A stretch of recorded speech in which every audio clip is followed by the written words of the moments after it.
kita kembali lagi untuk pembahasan buku kuning Chang'e chapter 3 episode 3 dari nomor 11 ya. Nih. Iya. Yuk. Lanjut. Oke, kita lanjut ya nomor 11 ya.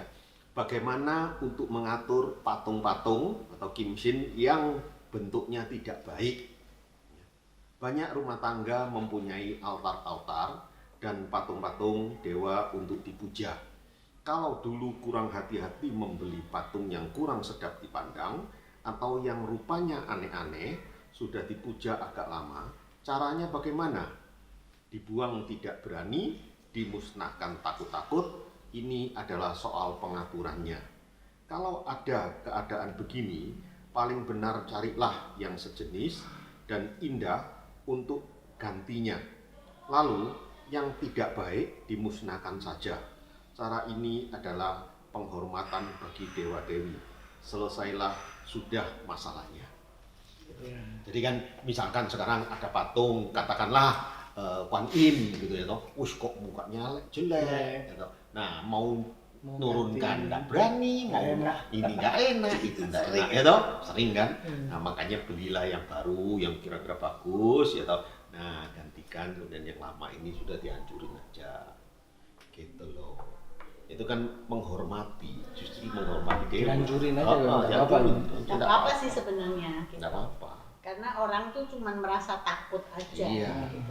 Kan patung itu sebenarnya cuma patung. Patung ya patung. Iya. Simbolnya. Simbolnya aja. Kan yang penting hatinya kita bukan mau berniat kurang ajar atau apa gitu loh. Kita gantikan, Kita gantikan dengan yang baik, terus yang kurang baik kita hancurkan atau kita buang. Maksudnya ya kalau bisa sih jangan langsung dibuang begitu aja ya, tapi dihancurkan lah.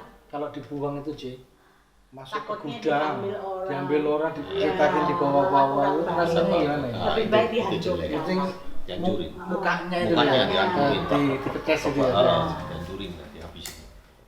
Orang takut kualat, enggak kualat. Oke, kita lanjut ya, nomor 12 ya. Membakar uang kertas atau kimchua, apakah ada gunanya? Banyak orang menganggap dewa-dewi menggunakan uang, maka dengan membakar uang kertas untuk menunjukkan kerendahan atau ketulusan hatinya, ini sebetulnya betul juga. Tapi betulkah dewa pakai uang juga? Tentu tidak. Dewa-dewi mana mau lagi barang-barang duniawi? Membakar beberapa lembar uang kertas untuknya, mengira beranggapan akan diambil untuk digunakan. Anggapan ini tidak luput jadi bahan tertawaan. Jadi membakar uang kertas itu tidak ada gunanya. Kalau hanya mengikuti adat meramaikan suasana, ya sudahlah. Ya toh, kadang-kadang kan apa ya, kita harus bisa membedakan, ya toh, kimchua itu yang gede-gede itu. Ya toh, kita harus bisa membedakan, demi semaraknya acara ya sudahlah gitu loh. Tapi kalau dengan kusuk membakar, kemudian semoga dewa-dewinya ini bisa menggunakan uang ini, memangnya nyok. Didiam. Ya. Senjanya Didiam. Waduh. Pakai kertas lagi. Matilah ya. Ini tidak benar. Iya. Gampang sih itu pahamnya. 13. Nomor 13 ya. Mengapa sembahyang dewa-dewi tidak boleh memakai samseng atau ini loh yang babi, ikan dan ayam.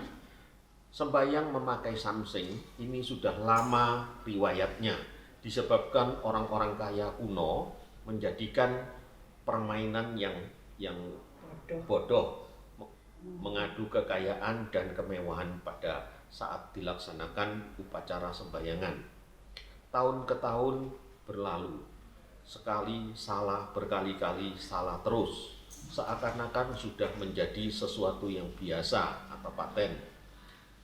Kalau kita teliti dan pikirkan sejenak, kita akan merasa ngeri. Apa sebetulnya samseng itu? Omong kasarnya, semua itu tak lain adalah bangkai-bangkai binatang.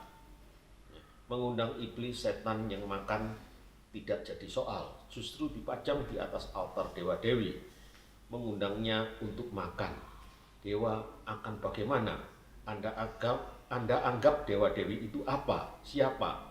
apakah dewa-dewi masih mau melindungi Anda? Maka hanya mengerti, maka harus mengerti, jangan ceroboh sembahyang. Gitu. Kalau kita ini sembahyang menghormati sesuatu yang luhur, yang besar, yang mulia, ya itu kan sesungguhnya semuanya tidak perlu, gitu loh. Ya, atau sesajian atau apapun itu tidak perlu. Gitu. Ini kan perjalanan budaya, perjalanan tradisi kan begitu, ya. Ini tidak penting sebenarnya, gitu loh. Nah, yang paling pokok itu adalah batin. Kalau hanya untuk misalkan untuk pemanis di altar, ya pakai buah jauh lebih baik, ya toh. Nah, untuk memeriahkan suasana lah ya, daripada nggak ada apa-apanya gitu. Nah itu kan tradisi. Selain itu kan pakai buah itu maksudnya itu adalah simbolis lah ya, simbolis bahwa kita itu berterima kasih gitu. Itu aja. Itu aja. Jadi jangan pakai something. Ya, ini kan dia bilang kan kita suruh mikir sejenak, kita akan merasa ngeri. Betul, karena Samsung itu kan kayak bangkai gitu ya.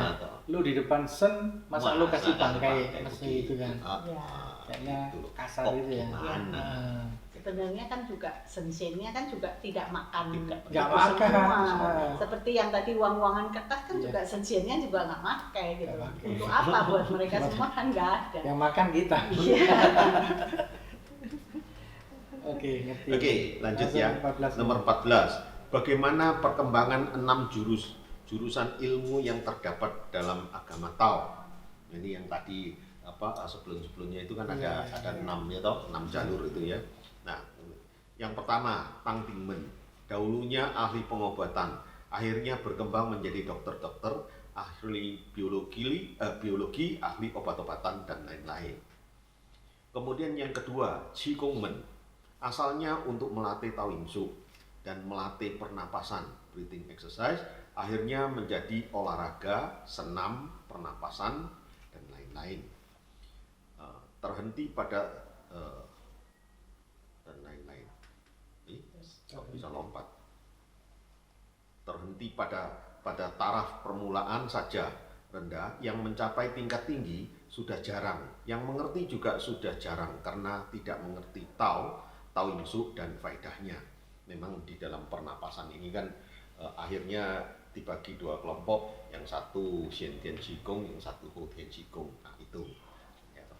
Nah, kemudian yang ketiga, Qing Zhou Men, dahulunya ahli semedi atau konsentrasi, akhirnya banyak yang kurang mengerti caranya karena tidak belajar Tao Yin Shu, Tao Yin Shu dahulunya. Makanya kan semestinya cuma hanya duduk diam kan, untuk menenangkan batin. Ini bedanya sama yang tadi penjelasannya itu karena nggak ada Tao Yin Shu. Oke, lanjut dulu. Oke, baca dulu ya. Oke, yang nomor 4, Xian Limen, dahulunya khusus menyelidiki ilmu atau pengetahuan yang dalam, akhirnya jadi ilmu filosofi dan ilmu kedewaan. Nomor 5, Wukongmen, dahulunya khusus untuk mendalami ilmu bela diri, akhirnya menjadi banyak aliran kungfu, ilmu silat atau kempo. Nomor 6, Cak Chanmen, asalnya khusus untuk menyelidiki pengetahuan Guamia, Pukwa, akrobat dan lain-lain. Akhirnya menjadi Fa, jurusan-jurusan tersendiri, termasuk Guamia, Hong Shui, Pukwa, akrobat, sihir, sulap, telepati dan lain-lain. Nah ini, gitu loh. Sebenarnya kita ngambil ya toh itu yang inti kan cuma Qigong sama Qing Zhou. Ya toh di sini kan Qigong sama Qing Zhou. Ya Guamia kan untuk ini. Tapi Qigong sama Qing Zhou ini kan kalau dengan Tao Yin Shu ini jauh lebih memahami lebih dalam sekali gitu loh. Ya toh, enggak hanya sekedar pernapasan biasa gitu loh. Makanya ada Shen Tian Qigong, ada Hou Tian Qigong itu. Gitu loh. Ya toh. Nah, kemudian Qing Zhou itu pada intinya kan aku tidak tahu apa yang aku tidak tahu. Kamu duduk diem ya orang goblok kok. Itu yang sebelumnya kita ngomong tuh. Lah iya Qing Zhou diem doang kan. Nah itu loh. Ya Ya, toh? Intinya kalau Qigong sama Qingco yang diambil itu kan untuk diri sendiri. Iya. Nah, sedangkan kalau Guamia biasanya kan ada kaitannya dengan orang lain. Iya, Walaupun iya. mungkin Guamia diri sendiri ya misalnya. Nggak bisa deh. Tapi jarang, Nggak ada ya. jarang ya. Nggak mau ngakui. Nggak mau ngaku. Wah, aku umur 40 kacau. Enggak ah. Nggak. Digeser. Tapi kalau bisa gitu kan misalnya, oh ini kira-kira ada umur sekian nih saya kurang baik. Nah kita kasih cisoknya misalnya pakai kacamata atau apa. Masih gitu kan. lumayan lah Ya, kalau mau ngakui ya. Ya kalau mau ngakui. Oke, nomor 15 ya. Ya. 15. Oke, Qigong atau Qigong itu apa? Qigong adalah suatu cara untuk kesehatan, ya, panjang umur dalam Taoyingsu, ciptaan Tao, hingga dinasti Han, agama Buddha pun juga ada cara menyerupai ini, yaitu yoga dan samkong. Ya. Nah, hingga dinasti Song, Konghucu, Buddha jadi satu di semua kelenteng, disebut Tritunggal. Maka umat Konghucu pun juga ada cara penyehatan tersebut, yaitu olahraga. Masing-masing serupa tapi tidak sama. Di antaranya cara Taoyingsu lah yang paling pegang peranan dan hasilnya tinggi, gampang sukses. Nah, ini tentang Qigong.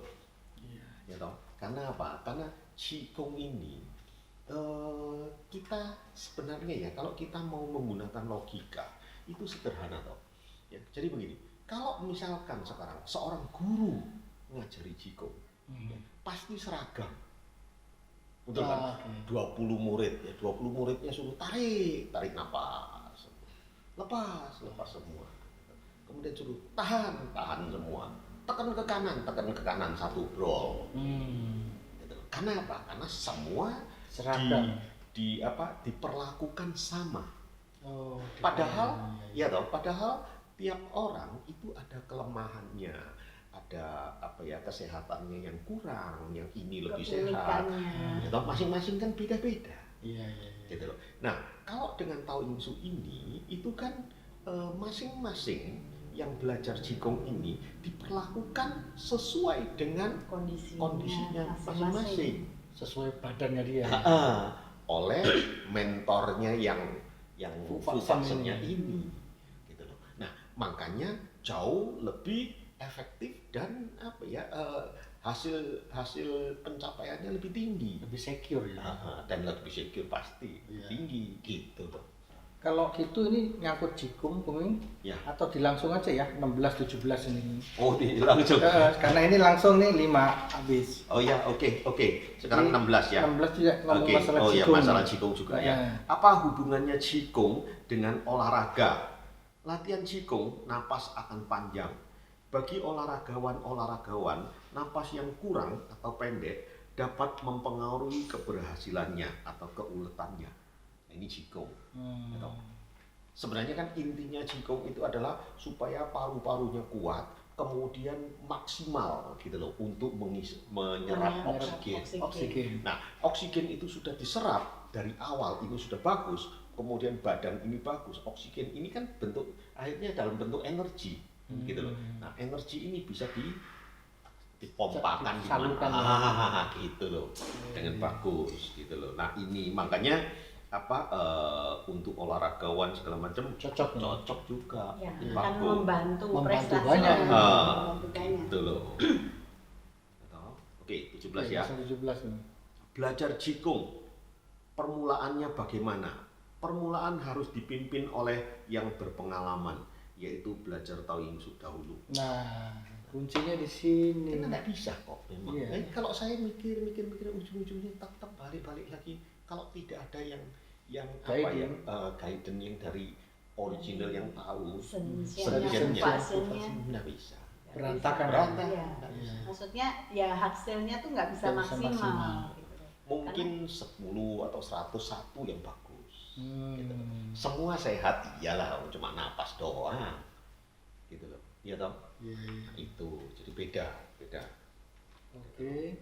Ini sampai nomor 17 nih pembelajaran perjalanan spiritual Tao, datang disenangi, pergi dikangeni. Dadah.